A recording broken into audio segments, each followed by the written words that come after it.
आपण शिकतो कसे? ह्या प्रश्नाच्या उत्तरामागे ना काही अदृश्य कौशल्य दडलेली आहेत. आज आपण आपल्या खऱ्या क्षमतेवर परिणाम करणाऱ्या याच कौशल्यांचा शोध घेणार आहोत. कधी असं वाटलंय का की आपण खूप प्रयत्न करतोय पण पाहिजे तसे परिणाम मिळत नाहीयेत? खरंच खूप निराशाजनक वाटतं जेव्हा मेहनत आणि यश यांचा मेळ बसत नाही. कदाचित अभ्यासाच्या वेळी असं होत असेल. तासनतास पुस्तकात डोकं घातलेलं असतं पण महत्त्वाच्या गोष्टी काही लक्षातच राहत नाहीत आणि मग परीक्षेचा निकाल मनासारखा लागत नाही. किंवा मग कामाच्या ठिकाणी एखादी नवीन जबाबदारी घेताना आत्मविश्वास कमी वाटतो किंवा एखादं काम वेळेत पूर्ण करणं हे एक मोठं आव्हान वाटू लागतं. आणि हे फक्त अभ्यास किंवा कामापुरतंच नाहीये. कधीकधी नातेसंबंध जपताना किंवा आपल्या वैयक्तिक विकासाच्या प्रवासातही आपण कुठेतरी अडकल्यासारखं वाटू शकतं. पण काय होईल जर या समस्येचं मूळ कारण कमी प्रयत्न हे नसेलच? जर याचं उत्तर आपल्या विचारांपेक्षा खूप खोलवर दडलेलं असेल तर? चला शोधून काढूया. एका संशोधनातून एक आकडा समोर आलाय जो आपल्याला खरंच विचार करायला भाग पाडतो, आणि तो आकडा आहे 80%. पण याचा अर्थ काय? जरा विचार करा.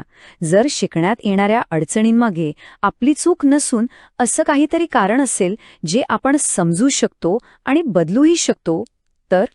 आणि सत्य हेच आहे, शिकण्यात येणाऱ्या 80% अडचणींचं मूळ कारण प्रेरणा किंवा शिकवण्याच्या पद्धतीत नाहीये, तर ते आहे आपल्या आतल्या मूलभूत बौद्धिक कौशल्यांमध्ये, ज्यांना कॉग्निटिव्ह स्किल्स असं म्हणतात.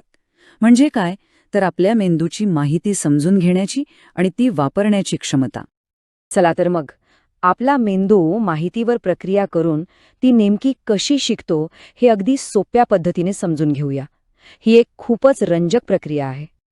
कोणतीही गोष्ट शिकण्याची प्रक्रिया आहे ना, ती 3 सोप्या टप्प्यांत विभागलेली आहे. पहिला टप्पा म्हणजे इनपुट, जिथे आपण डोळ्यांनी आणि कानांनी माहिती आत घेतो. दुसरा आहे प्रोसेसिंग, जिथे आपला मेंदू त्या माहितीवर काम करतो, तिचा अर्थ लावतो.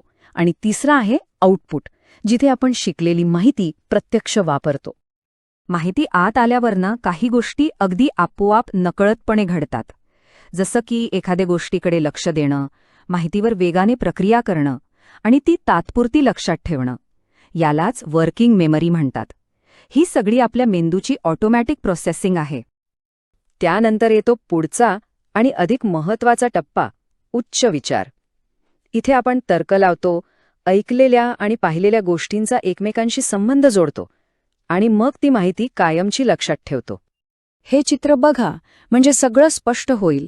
डावीकडून इनपुट म्हणून माहिती आत येते, मध्यभागी त्यावर ऑटोमॅटिक आणि उच्च विचार ही प्रक्रिया होते आणि मग उजवीकडे ती आपल्या नॉलेज बँक म्हणजे ज्ञानाचा भांडारात जमा होते. याच ज्ञानाच्या आधारावर मग आपण लिहितो, बोलतो आणि बाकीची कामं करतो. या प्रक्रियेला आपण कम्प्युटरच्या भाषेतही समजू शकतो. आपल्या मेंदूचा जो प्रोसेसिंग स्पीड आहे ना, तो कम्प्युटरच्या रॅमसारखा आहे, जो कामाचा वेग ठरवतो. आणि आपली नॉलेज बँक ही कम्प्युटरच्या हार्ड डिस्कसारखी, जिथे सगळी माहिती साठवलेली असते. आणि यातली सगळ्यात महत्त्वाची आणि आशादायक गोष्ट माहितीये काय? ही सगळी बौद्धिक कौशल्य काही दगडावरची रेघ नाहीत. त्यांना आपण व्यायामाने, सरावाने विकसित करू शकतो आणि आपली शिकण्याची क्षमता वाढवू शकतो. ही आहेत ती मूलभूत बौद्धिक कौशल्य जी आपल्या शिकण्याचा पाया आहेत. लक्ष देण्याची क्षमता, गोष्टी लक्षात ठेवण्याची स्मृती, तर्क आणि युक्तिवाद, ऐकलेल्या आणि पाहिलेल्या माहितीचा अर्थ लावणं आणि अर्थातच माहितीवर प्रक्रिया करण्याचा वेग. आणि ही कौशल्य फक्त अभ्यासापुरती नाहीत हं. जसं या चित्रात दिसतंय, गणित, वाचन, संगीत, कला, आपण जे काही शिकतो किंवा करतो त्या सगळ्याच्या मुळाशी हीच कौशल्ये असतात. याचा अर्थ अगदी स्पष्ट आहे. आपल्यासमोर स्वतःच्या विकासाचा एक निश्चित मार्ग उपलब्ध आहे. आपण जाणीवपूर्वक प्रयत्न करून आपल्या मेंदूला अधिक कार्यक्षम बनवू शकतो. विज्ञानात याला न्यूरोप्लास्टिसिटी असं म्हणतात. सोप्या भाषेत सांगायचं तर योग्य प्रशिक्षण आणि सरावाने आपल्या मेंदूतील पेशींचं जाळं म्हणजे न्यूरल नेटवर्क्स अधिक मजबूत आणि वेगवान बनतात, जसं या चित्रात दाखवलंय. आपला मेंदू खरंच बदलू शकतो. होय, हे अगदी खरे आहे. आपले मेंदू बदलासाठीच बनलेले आहेत. आपल्या प्रत्येकामध्ये शिकण्याची आणि स्वतःला विकसित करण्याची एक नैसर्गिक क्षमता आहे. इथे बघा, 2 मूल्यांकन अहवाल आहेत, एक प्रशिक्षणापूर्वीचा आणि एक नंतरचा. तुम्हाला आकडेवारीमध्ये जायची अजिबात गरज नाही, फक्त रंगांमध्ये आणि आलेखांमध्ये झालेला बदल पहा. हा बदल बौद्धिक कौशल्यांमध्ये झालेल्या प्रगतीचा एक ठोस पुरावा आहे.